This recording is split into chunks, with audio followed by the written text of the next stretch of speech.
This week, my coworkers Wes and Chase join me to discuss planning for the Windows 11 upgrade. Windows 10 becoming end of life in October of this year. We'll tell you about all the things you might want to know to support that upgrade. So stay tuned. Below the Surface, coming up next.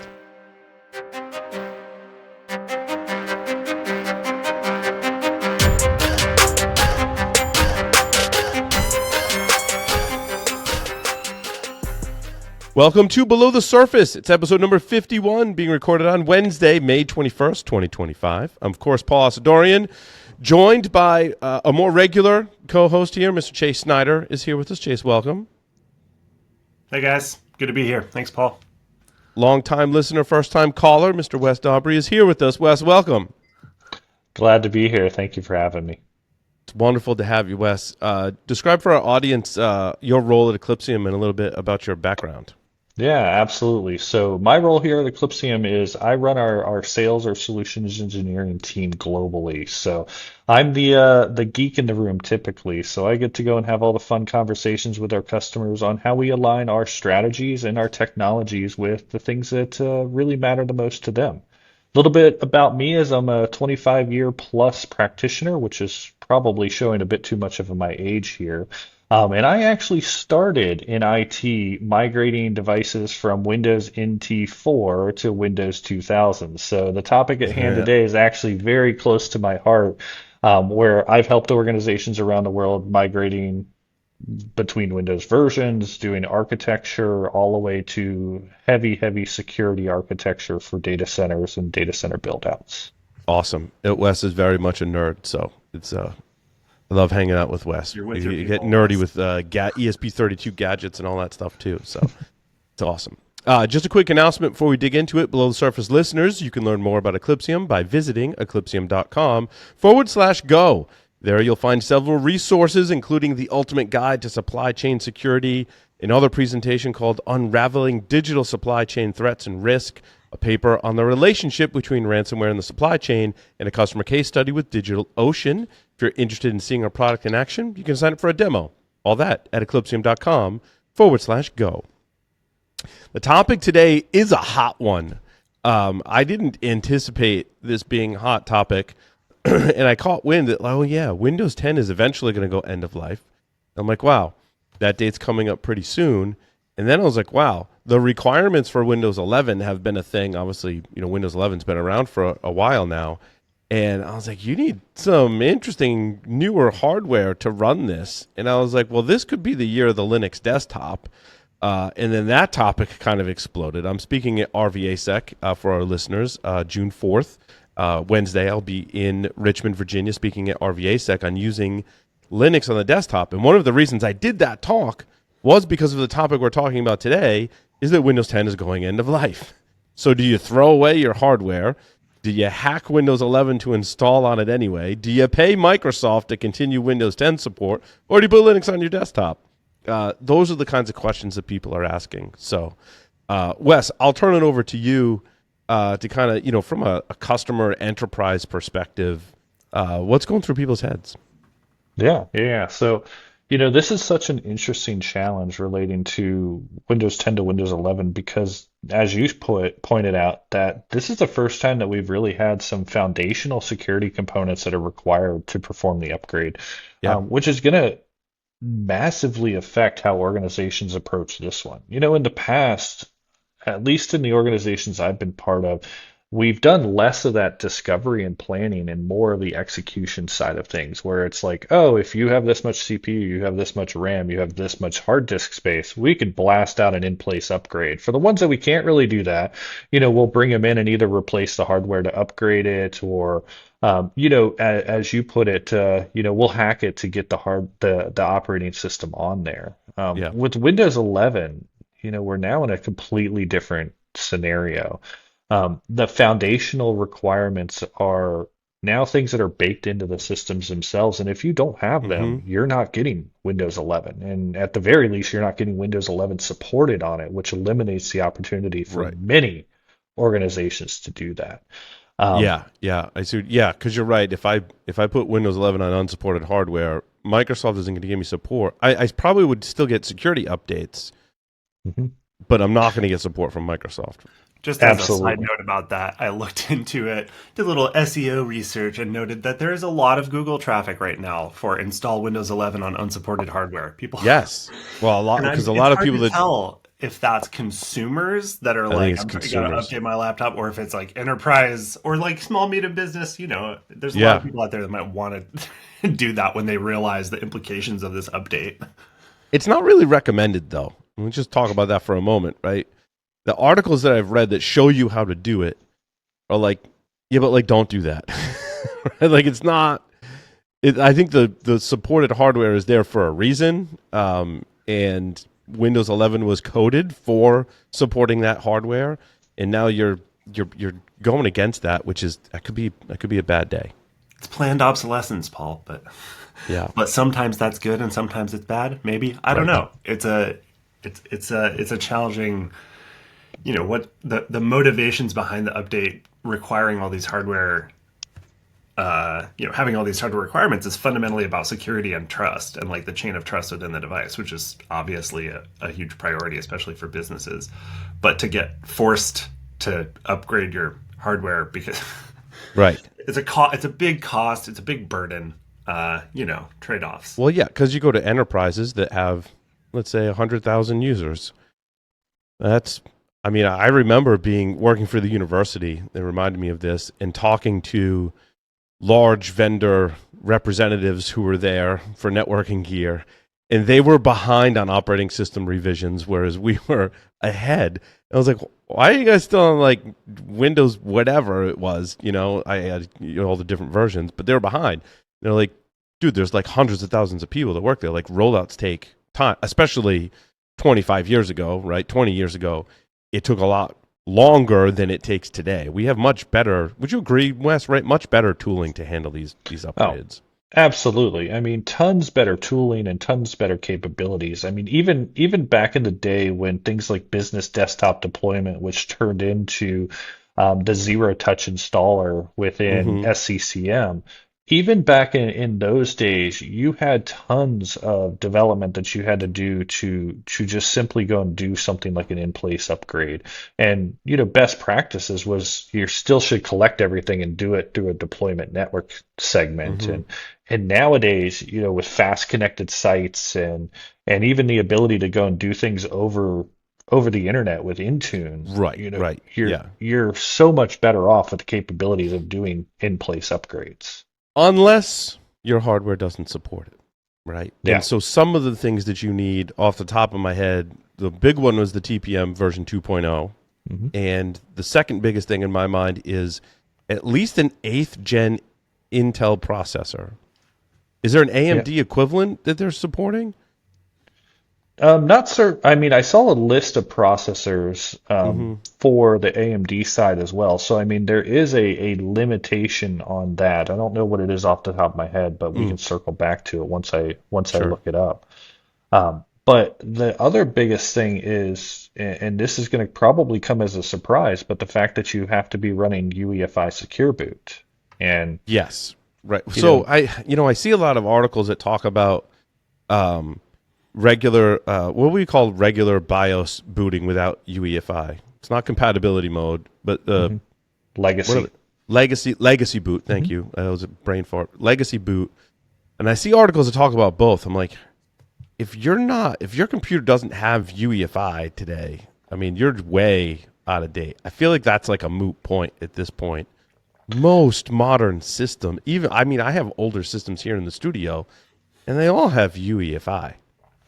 I mean, now we're going way back, right? Well, I mean, you would think, but I think you would actually be quite surprised. I mean, a lot of enterprises will have replaced hardware, let's say within the last 5 years, and I completely Yeah, agree that those systems would have UEFI on them and likely, at the very least, TPM 1.2, yeah, but doesn't hit that TPM 2.0 requirement that you right. mentioned. But a lot of organizations were not prepared to do secure boot even as recent as a few years ago. So Hmm. they purposely disabled that because of the difficulties that it's presented to them for rolling Right. that out. Well, now I'm And thinking of like appliances, specialty purpose things. You get that old crusty Windows computer. Hmm. that's running your historian for your PLC and ICS, that's running your MRI machine in a medical Hmm. environment. Those Yeah. systems I can see not enabling UEFI or secure boot, but also maybe not even having Hmm. a UEFI BIOS, having Exactly. legacy BIOS. Yeah. Yeah, I mean, even the implications of there's applications out there which use DRM, which replace the bootloader, which requires you to turn off Secure Boot. Yep. Yep. People that use gaming applications with DRM that requires you to turn off Secure Boot for those things too. Hmm. I mean, the implications here spread massively for the shocks that people are going to encounter with, saying, "Oh, I'll try to do the upgrade," and all of a sudden, "Oh, why can't I?" Right. So, question: Windows 11 requires that secure boot's enabled, or requires that it's available? Yeah, I believe it requires that it's enabled at time Oh, of the interesting. upgrade. Hmm. Interest at time of up. I'm sure there's bypass. I mean, for a lot of things with Windows, there's bypasses, right? Hmm. When I looked into it, it forces you to create a Microsoft account, yeah, or have a Microsoft account when you're installing it. There's workarounds for that. I used Hmm. the, what is it called? Knee something. There's a installer. I meant to Hmm. put it in the show notes, but there's a, NeoWin? what is it called? No, it's someone's like name or something like that. I'll put it in the show notes for after the show. But you go to this website. I also think they have a GitHub if you want to do it locally, and you fill out this massive form, and it's all the things that you can tune and customize in your Windows installation. Do you want a local account? Yes. Okay, give me your local account. You want to give it a Wi-Fi network so it has that? Yes. Do you want to disable, not install all these apps that people call bloatware? And you can do that. I mean, you could highly customize and get rid of a lot of the annoying things in Windows. I mean, a lot of people just really want an operating system. I don't need the weather and advertisements in my start menu. Like, you can remove that stuff. And then it gives you an XML file that you load on your bootable drive, and it will install it with those settings. And I see a lot of maybe companies and individuals taking advantage of this, although enterprises probably have their own process to generate custom installations, right? There's a lot of different ways to skin that cat, but Yeah, I mean, you'll see every level of maturity for enterprises or even any organization to do it. And a lot of places that do not use centralized management of operating systems or SCCM, Intune, Autopilot, yep. and et cetera, Hmm. will use something like exactly what you mentioned. Yeah. Or they'll build their own, DISM scripts to create the Yep. installer with the components already removed out of it. Right. Right. Yeah, Yeah. and So I there's a did lot. check my Go ahead. Sorry, I did check my notes, and it is says Secure Boot capable, not Secure Boot Okay. enabled at time of Okay. upgrade. Gotcha. Yeah. But so I also think I'm all over the place. I go from topic to topic, but I think it's interesting that Microsoft, this is a positive thing. They're requiring that you have hardware that's capable of implementing security controls, Mhm. right? Like Secure Boot, like tons of things use the TPM. Are they requiring BitLocker, or I wonder if that's a requirement or just no, they're not requiring it, right? No, Okay. no. Yeah, BitLocker's nowhere in the requirements. Okay. But the good part is that if you're Secure Boot capable and you have TPM, TPM, and especially BitLocker's TPM fine. 2.0, yeah, Yeah. it's enabling BitLocker at that point's a no-brainer. Right. With Yeah. the key or passcode or something, right? Is the more secure mode for BitLocker.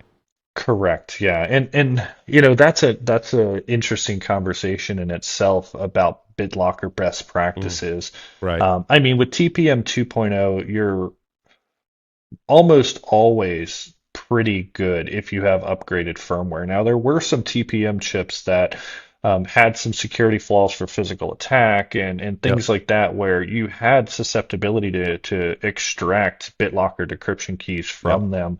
I saw But that. I I mean, saw a couple of those posts with I forget what it's called, Mhm. leads that go on the Yep. bus, that clip onto the bus. There's a name for Mhm. that we talked about on the show. Yeah. Yeah, like you could use like things like pogo pins and such Pogo to pin. do Yep. that. Yep. Yep. Hmm. And and in those situations, I mean, I saw one where they used a Raspberry Pi as Yes. basically the decryptor of it, and novel approach. But in the grand scheme of things, if you're using modern hardware with modern configuration, you don't really have to worry about that.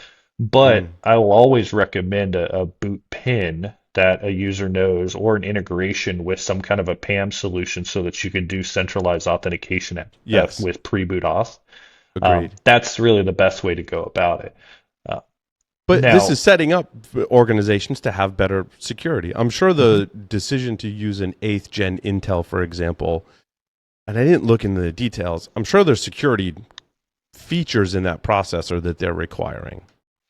So there's security features that are in there, but another big reason why they're pushing for these newer processors is some of the acceleration for things like integration with Copilot, and Oh, the okay. AI Yep. integration. So, when we look at the list of processors, there's actually a separate list for what can actually allow you to use Copilot in Microsoft branded applications. I gotcha. And those have kind of a minimum requirement for basically being either having specific amounts of processing capability within the graphics card or in the processor itself or the system on chip to support Hmm. effective local model execution. Um, so what tools exist today to help manage this migration? I know as an individual user, my Surface Pro that's sitting here that I need to upgrade from 10 to 11, and the hardware does support it. So I'm like, cool, I can get more usage out of my laptop. But like it tells me, it did the analysis all on its own and told me, hey, your hardware is good for Windows 11. But if I'm an enterprise with hundreds of thousands of computers, how do I manage this upgrade? Yeah, so that's a really good question. And I mean, the first stop is looking at your CMDB for some of the things that are within the device, like, what CPU and how much RAM and how much disk Hmm. space do you have in it? But as you get into more of the particulars, like is it running on a GPT based disk format, and is TPM 2.0 installed, configured, and Hmm. available? And of course, is the system secure boot capable? Those are the questions where you're not going to get those without doing some custom Mm. scripts and coding to Hmm. get out of your CMDB, for example. Right. So, that's where I'll plug the branding that Chase is wearing over here, where, Right. that's one of the key things that we do at Eclipsium is that actually understanding what the hardware is capable and does is one of the things that we help organizations with today. Yeah, because otherwise, PowerShell can answer most of your questions from what Hmm. I've seen, right? So, Yep. in Linux as well, right? We have utilities and scripting languages that we could script it to describe the hardware to a certain extent. It's not going to give you the full mapping of UEFI that our product gives you, but you can script your way to doing some of it. But then you have to build some application around that. Like I pulled data from 100,000 systems. How do I then parse through that data and display it in a format where I can then start assigning things and taking action and controlling it? Mhm. That's where our platform really. That's why I like using our platform because I can look at all my systems here in the studio. I can go, wait, which ones are this, which ones are that, and filter and sort. Mhm. So if what happens, let's like war game it out. An organization does not do this mapping work ahead of time or doesn't do it thoroughly enough to identify the systems. 100,000 is the number you threw out, totally reasonable for a large enterprise. Some percentage of those do not support or cannot be upgraded to Windows 11, and they don't figure that out ahead of time. They try to start the Windows 11 rollout, and at that time, they like run into a swath of their systems that can't support the update. What happens, from your Mhm. experience in this realm, both of you? What's that like organizationally? What's the pain? How do you get over that once you reach that point where you're in the middle of the rollout and you're like, oh, this whole area can't take it? Yeah. Then you're Yeah. going to go to your manager and ask for more money to pay Mhm. Microsoft to continue support for Windows 10. And I think that's some of the cautionary tale that we have in this show, in this episode, is don't be in that situation. Wes, go ahead. Mhm. Yeah, yeah, and the it ends up resulting in simply more failures. And Yeah. you typically are going to assume you have X number of failures as part of the process, but if you anything you don't validate prior and already know about and have 100% confidence that the devices that you have in that first round of in-place upgrades is going to go successfully, you end up with exceptions to the process. And those exceptions are costly because that means you got to roll a truck, you got to get a desk side tech to go out and get it. With Yep. the pervasiveness of working from home now, that's okay. I need this employee to come into the office, and in that case, you're likely going to do an exchange of hardware. You're not going to ask for them to sit there while you do it in place. You're going to do a data migration or ask them to Mm-hmm. move everything to a network share. And then when they come into the office, you're just going to go, here's your new laptop. Let me get your old one. Mm-hmm. And when you start talking about needing to physically swap hardware to make the process faster, your costs of the upgrade go through the roof. Um, because now you're buying new hardware. You may have supply chain challenges, which are causing you to fight with everyone else going through this exact same process before October as well. And now you've slowed things down. And to Paul's point, if you're not already midway through this process now, you're not hitting October before you're done, and you now either go unsupported on Windows 10 with no patches, or you're paying Microsoft for custom support and extended support. Wes, I is didn't there a even. way for Windows admins to query the Active Directory and say, hey, tell me about all the Windows 10 systems I have, and then tell me which ones don't support a Windows 11 upgrade? I would So not to, imagine. Go ahead. yeah, not to my knowledge, not Hmm. nothing that's going to be effective in that regard. I mean, you can Mm, get a list of Windows 10 systems out there and what patch sure. level they're on to an Hmm. extent based upon versioning information. Anything beyond that is going to come from some kind of a CMDB like Wow. SCCM, Big Fix, and others. Yep. Interesting. So for your Microsoft, you need to have SCCM to get Mhm. better analytics about who supports what. Yeah, absolutely. And that's solely, and I say SCCM, that's also Intune in the same Hmm. grain. So I come from the SMS world, so back from the SMS 3 days. So, my Yeah, it was Windows, Systems Management Service or something like that. yeah, Systems Management yeah, Software or something like that. Yeah. hmm And then yeah, it was way back in the day. SCCM, and now it's in. Is it Intune replaced it? So you now have Microsoft Endpoint Manager, which Hmm. is kind of your parallel to Intune, and Intune is kind of your cloud-based, mostly cloud-based management Yeah, platform, and Endpoint Manager can be used mostly for on-prem type stuff, but they I see. kind of the line blurs these days, and what you end up finding most organizations do is leveraging Intune plus autopilot scripts for a majority of their Hmm. modern architecture. But a lot of the older stuff, like let's say the Windows 7 that may still Hmm. exist out there, they're likely using SCCM or Microsoft Mm, Endpoint Manager. gotcha. Oh yeah, I was going to bring up the amount of Windows 7 that's almost certainly still out there. In my past, I've worked in cybersecurity for operational technology, like industrial control systems, where they've got a workstation out on like an oil rig or something. It's like just sort of they got all kinds of devices out there that are just physically really hard to get out there and replace, and also are supporting all this legacy hardware and like operational technology, widgets, moving parts that any sort of disruption or downtime to do some sort of a OS update is extremely costly, and so they just don't do it. Ditto government. A lot of Windows 7 out there in the government.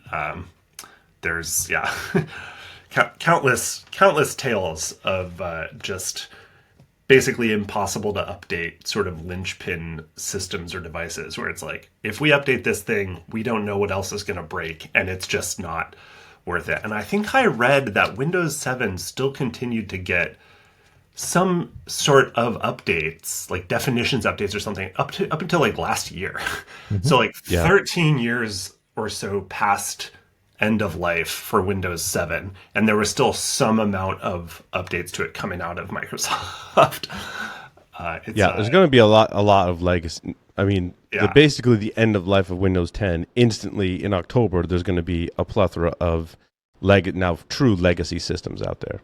Yeah. Wes, I didn't even think of that situation that you brought up of the supply chain bottleneck, the potential supply chain bottleneck, as more and more organizations get close to this deadline and Oh realize yeah. the pickle that they're in. And so the like any sort of services that they might try to tap into to make this easier, any sort of hardware purchases that they need to make, especially given the current global supply chain dynamics Yeah. for computer parts and manufacturing and all of that stuff. Some organizations could end up in difficult backlogged state for Well, Yeah. getting but I their like your needs point, met. Chase, that you're not the only organization that's going to have this problem.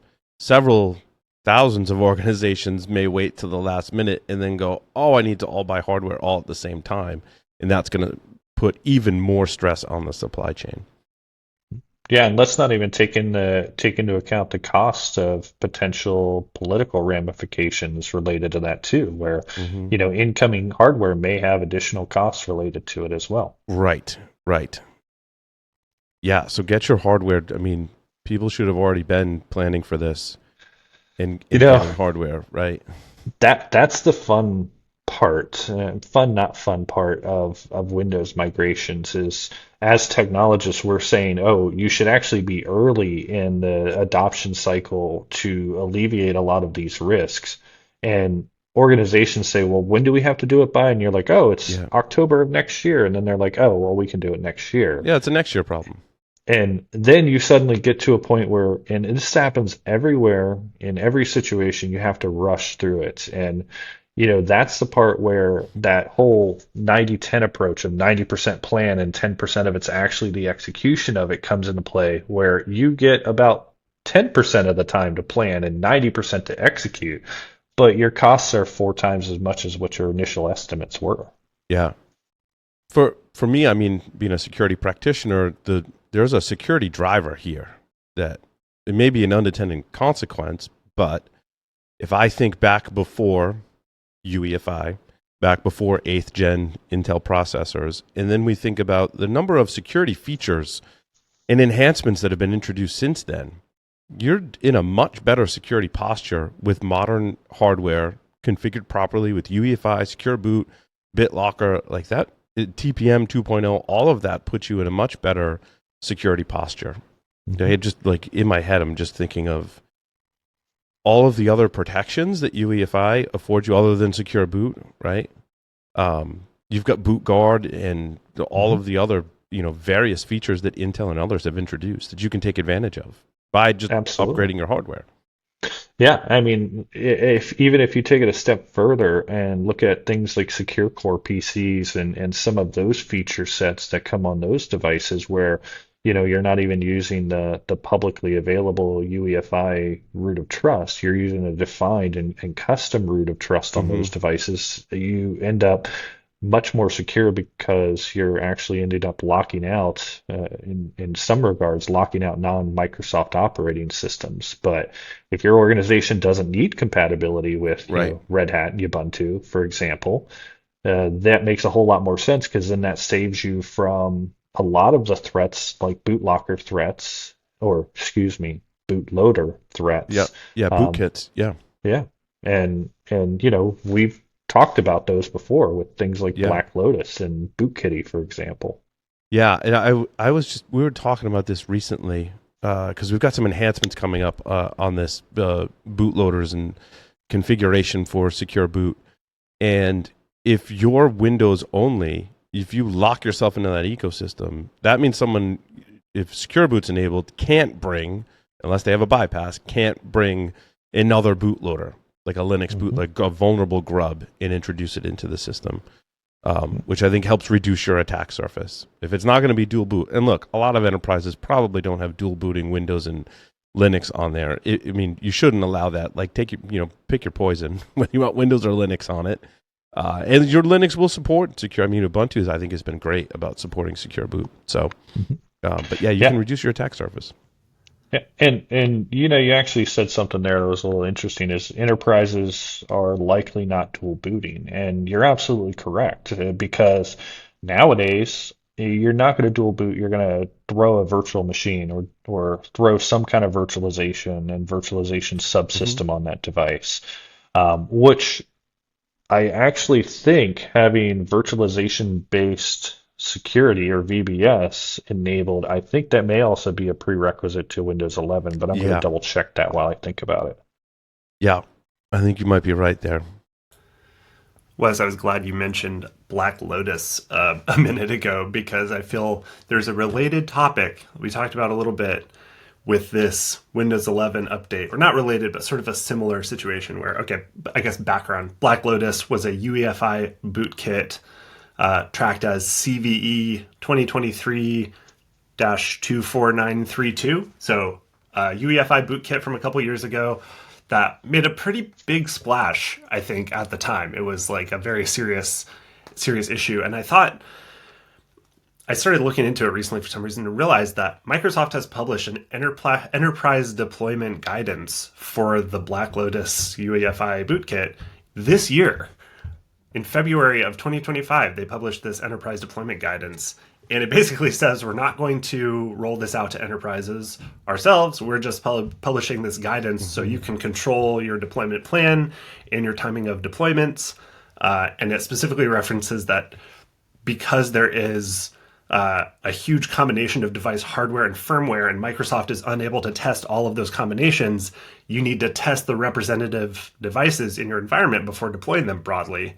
Doing the mitigation means that you need to add the new Windows UEFI CA 2023 certificate and untrust the Microsoft Windows Production PCA 2011 certificate.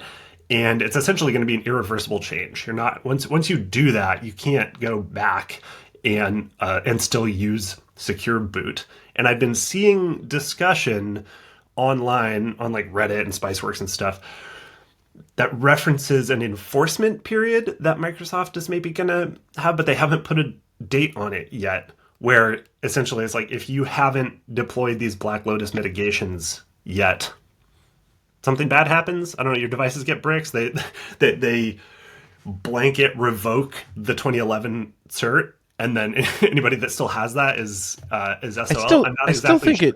I still think it's recoverable, but what I think I'm hearing is that you need to swap out your KEC or your key exchange key. Mm-hmm. Yeah, I mean that's effectively exactly what it is, Paul. Yeah, so that chain, that's in the rest of the, right. That's part of your chain of trust for Secure Boot, right? You've got your PK, your platform key, got your key exchange key, and then you've got two variables: your DB, which is the allow list, and then you've got your DBX, which is your revocation list. And all of that comes into play when there's a piece of software that's involved in booting your computer that has a vulnerability, has to be revoked, right? Or if I don't know why they're swapping out the KEC and not using the DB. That's interesting, but there was a reason for that. I feel like when Microsoft explained it. Do you remember what that was? Well, I mean, their part certificate of the was expired. Was it their certificate expiring? I think that's what it was. Yeah, it's one, the certificate's expiring, and two is maneuvering towards the opportunity to add more things to DBX. So to do SBAT, right? Correct. And part of the reasoning behind that is that there's now so many flavors of Black Lotus that the DBX is getting rather large. Yep. And at this point, their typical next step is to revoke the key that they're using above. And when you get to the point where they're at, where they need to revoke, you're now revoking legitimate bootloaders and boot components that are going to cause a lot of systems to be bricked. Now, I mean, to your point, yeah, is it recoverable? Sure. Is it recoverable by the common person? Absolutely. No, because if you bork it good enough, that's a technical term, you have to go into your UEFI BIOS and manipulate the keys through the BIOS menu. Is how I would, my first thing would be how to recover it. Yeah. You know what I would tell anybody affected by that? Reinstall. And that's the only thing that's going to really fix it for you. And well, would it though? Would reinstallation update your keys? Yeah, it would attempt to go and re-add. Yeah, I gotcha. It'll re-add the KEC. Right, because the key exchange key signs the DB and the DBX, because it's a root of trust. So it's safeguarding those allow lists and deny lists on your system, which are all stored as UEFI variables, right? They're just data in a variable that's stored on the SPI flash on your computer in UEFI. But there's protections, obviously, around those. But there's also facilities to update them. Like when we talk about you update them from your operating system, so those variables can be manipulated. There's not a boot Yeah. service, not a boot services variable. Those can't be. Once the operating system is loaded, modified. It's a, what do they call the ones that can't be modified, Wes? I forget the term. Hmm. It's I not don't know boot off the top of my services, head. user services. There's another name for that type of variable. Yeah. Yeah. So Chase, this is why people have a lot of questions, because it's Wes and I have been doing this for a long time and like studied it, and it's, our product is centered around this stuff. But if you haven't done Secure Boot or updated all this stuff, it can be it's confusing. It's very confusing, to be quite honest. Well, it's also part of this is a bit of I'll call it a chicken and egg problem is what do you revoke and do you end up revoking the things that like Black Lotus, for example, or do you revoke the key that is signing all the Yeah. things that is Black Lotus is using?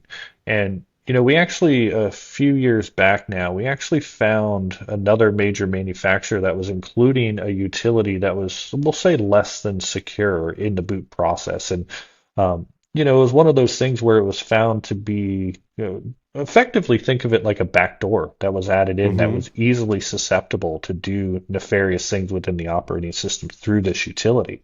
But what ended up happening is you had this deployed on, let's just say thousands of copies of firmware that existed out there for various models. And the question is do you revoke each one of those and fill DBX, or do you revoke the key that's also been Mm-hmm. used for legitimate things and then now end up bricking a whole bunch of devices out there? Or do you Right. go the route that Chase is mentioning where you have a set long duration where you're going to go and do this and you're going to do things more securely, but you have a period that you work up towards. And Mm-hmm. hopefully by that time they've upgraded to Windows 11, they've installed Windows updates, which have stepped them forward in this process. But there's still going to be that point where you've got to flip that switch, and there's going to be that small percentage that's Yep. affected. Right. And, these are also probably the same types of folks that are, either not using Secure Boot or not prepared for Windows upgrades. And all of this comes together to, if you're doing things right, you're probably going to have an easy job. If you're not Mm-hmm. doing things right, you're in a world of pain that you just don't even know about just yet. Yeah. And our latest rounds of enhancements will help you with this.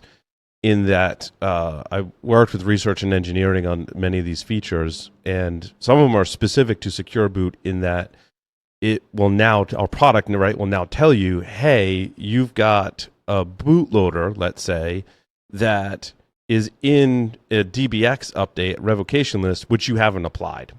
Right, that's something you wanna know about. Right, whereas maybe previously we would have said, well, your DBX is out of date, which is enough. But then it's kind of you're on your own to go, well, what bootloaders do I have, and will that update invalidate my bootloader, which means the system's not going to boot with Secure Boot. Secure Boot's going to stop it, right? So there's all these interesting scenarios that we've enhanced to give you some more of this telemetry, because it is complex and there's a lot of different scenarios that you should be aware of. That some could be suspicious. Some are like, hey, you've got an EFI shell in your boot order. Like that's suspicious, right? Like what, or you're running Windows, it's not dual boot, and one of your bootloaders is Grub. It's a Linux bootloader. Why is that there? That in and of itself is suspicious. Could be completely legitimate, but more than likely suspicious. So, Yeah. but going back to the upgrade, this is a great reason. If your hardware is older, it needs to be refreshed. Sometimes it might be easy to just put new hardware. Got a brand new system, all the keys are there, Windows 11 is installed, and you're off to the races. It maybe resource wise, in a lot of cases, just could be better just issue new hardware. Start fresh. Yeah. That's really a step beyond turn it off, turn it on again. Turn Yeah. it off, throw it away, start up a new one. Yeah.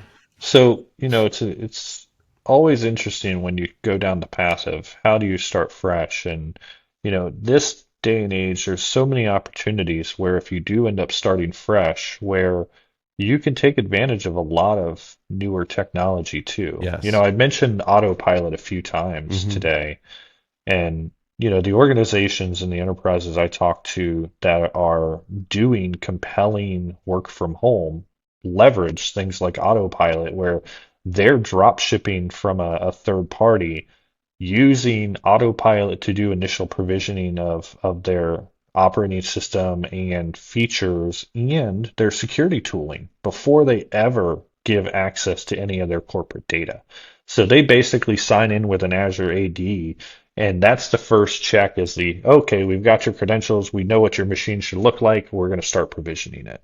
Hmm. And when they come out the other end of it, they've got all their applications, their data, their features and functionalities, and they've been doing posture checking and conditional access policies to actually Right. do things securely as well.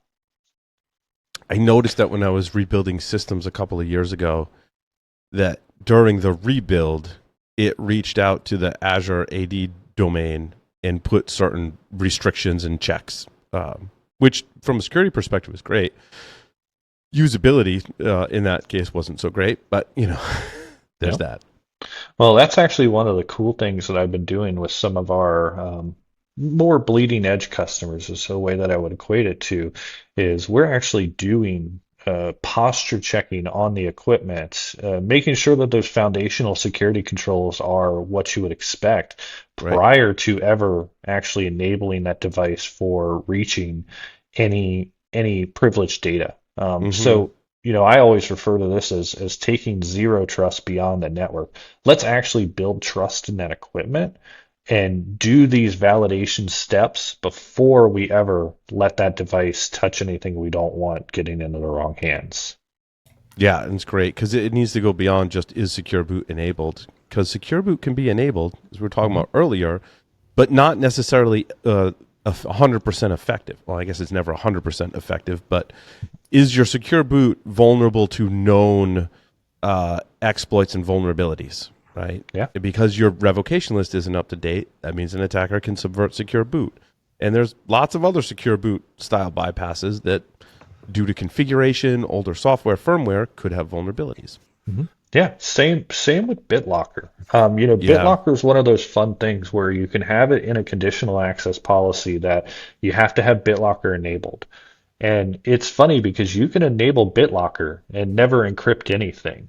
And there are Oh, so many interesting. tools out there that will go and see that BitLocker's enabled and never Hmm. actually check that something is actually secured by BitLocker. So that was one of the tricks I learned a few years back, was you could simply do that, never encrypt anything, and you could easily pull data off that system. But all the MDM and MAM solutions out there were like, oh yeah, BitLocker's on, BitLocker's good, and it always cracked me up. Yeah. It's similar when I'm updating Linux systems. In some distributions are like, hey, here's a new version of Grub, fixes a whole bunch of vulnerabilities that happened in February. Those were disclosed. And some are like, you have to do an extra step and install it. So as an administrator or a user, if you're not paying attention, yeah, you got the new Grub, and a vulnerability scanner may look at all the packages and say, oh, you got the latest Grub package, like you're good. But it hasn't been installed on the EFI partition and it's not active. You still have older bootloaders there. And that's a condition that we're working on checking as well, right? Hmm. Yeah, Wes, I are mean, you? Oh, go ahead.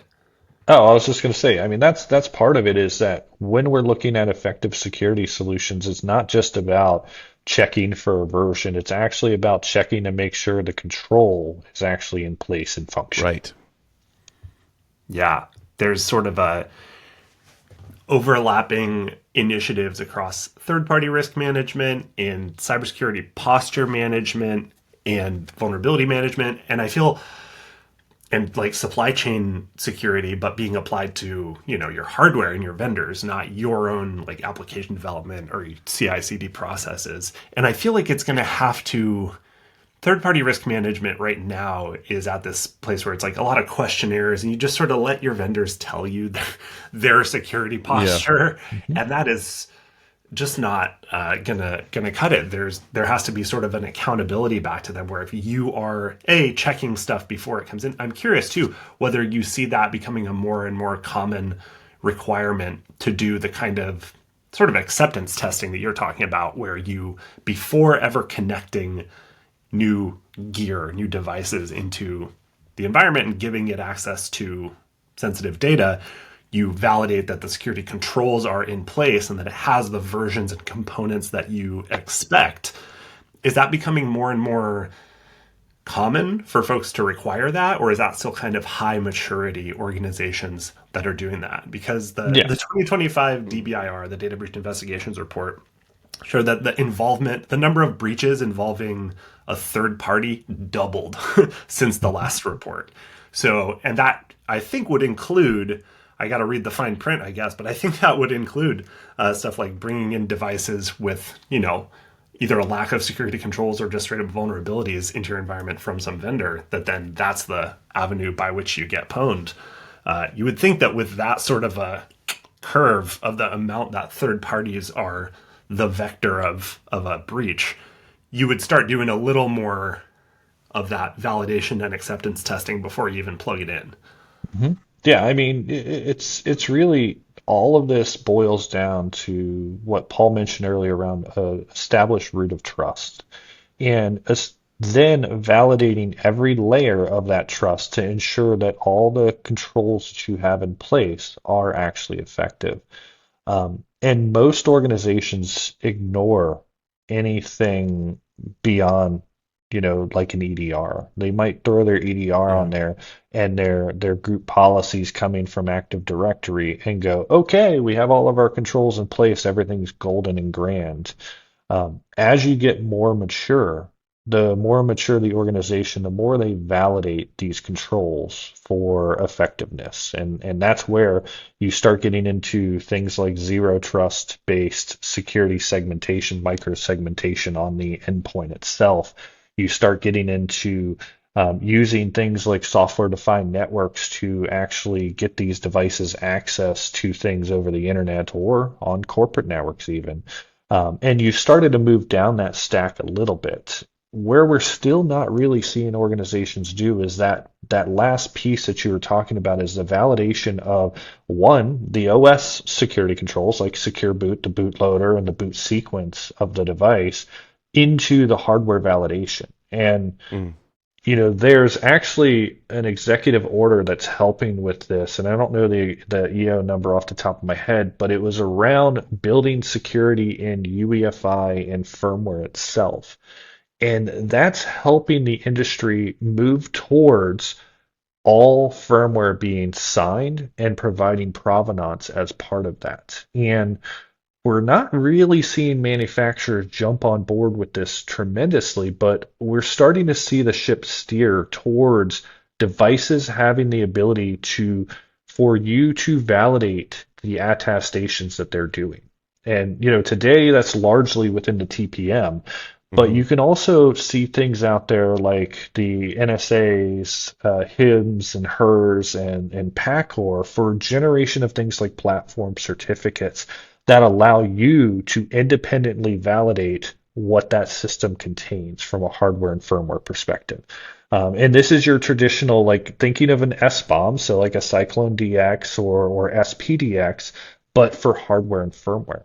Yeah. And one of the things that I evangelize heavily when I talk to resellers, VARs, enterprises is that let's add in that check where you actually validate that what you purchased is actually what you've received, Hmm. and there's nothing surprising within it. So that means a step in that process of taking that measurement, not just trusting the TPM, because why should I trust a device that's a black box doing a measurement and spitting out a hash? Like, Mm. why should I ever even trust that too? But doing an independent verification and validation of that. And so to your point, Chase, we will see more enterprises doing that. And what I would like to see is more OEMs coming to the table to say, here's your device with a cryptographically verifiable platform certificate on it that you can use a third party verifier. like Eclipsium, to validate that against the hardware that you've received and say this is as built from the factory. Yeah, that's what we're striving for. I think it's it's interesting, this whole attack surface before the operating system, I hope, gets more attention, right? And that's really the reason why we're having this conversation, and the real danger is attackers that will prey upon and live in the attack surface that exists before the operating system. And it's hard to talk about that without going into technical details. Maybe it's just me and my brain, right? But there's whole bunch of software and firmware and hardware that is involved before your operating system loads. And Yeah. I think that, similar to how attackers are going after network and security appliances, because there's low visibility, there's vulnerabilities there, they're going to go after this attack surface as well on your PC servers and laptops. Because as the operating system tightens down, although I don't, every day there's a new bypass for EDR or Microsoft Defender, right? But as that gets more difficult, they're going to move to this attack surface, much like they've moved to network and security appliances. Yeah, you're 100% correct. And it's all about areas of opportunity. As they move up in the supply chain, the rigor of us validating that everything is copacetic with what we've received becomes more important.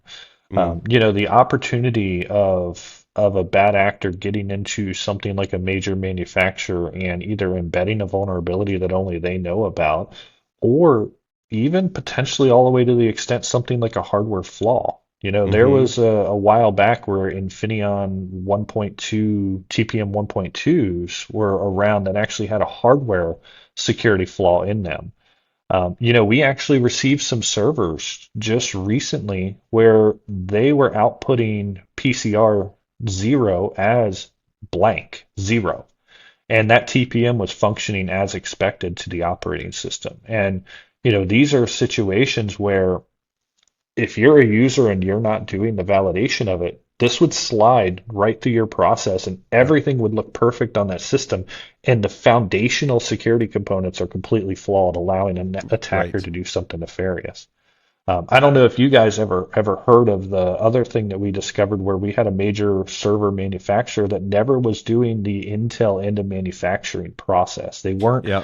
burning out the fuses at the end to turn on security controls. So, that device was sitting in the hands of users with, SMM open. And there were no controls in there to go from the OS into the hardware and the firmware itself. And that happened on a significant number of servers that were out in production users' hands, Yeah. and they never And that's knew not about something that's not something you can fix on your own. You need a patch. There's no workaround it. for a lot of these Exactly. in this attack surface, right? Which makes it, I think, even scarier, is that you're solely relying on your supply chain to fix that. When it comes to software, it's more malleable, right? You can have alternatives like, oh, my Chrome is vulnerable, I can use Firefox, right? You don't have that when we're talking about firmware, hardware, and fuses and things like that. Fuses are a one-time thing. Once it's fused, that's it. hmm And you Yeah, can have and oh, go ahead. I was just going to say, I mean, this goes back to Chase's point where we're starting to see a merging of things like third-party risk management, supply chain risk management, or my favorite term, the C-SCRM, cyber supply chain risk management, where the overall policies and controls that we're putting in as an organization are not actually effective in a lot of regards, where we now need to have multiple avenues of it, like saying, oh, I'm validating that my third party supplier is preparing patches on a set time frame. The second part of that is that they're actually applying the patches in a set time frame and validating against it, for example. So we're going to continue to see that maturation in organizations. Fantastic. I think it's a great closing note. Thank you, Chase. Thank you, Wes, for joining me today. It was a great discussion. Thanks, everyone, for listening and watching. That concludes this edition of Below the Surface. We'll see you next time. Thanks, Paul. Thanks, Wes.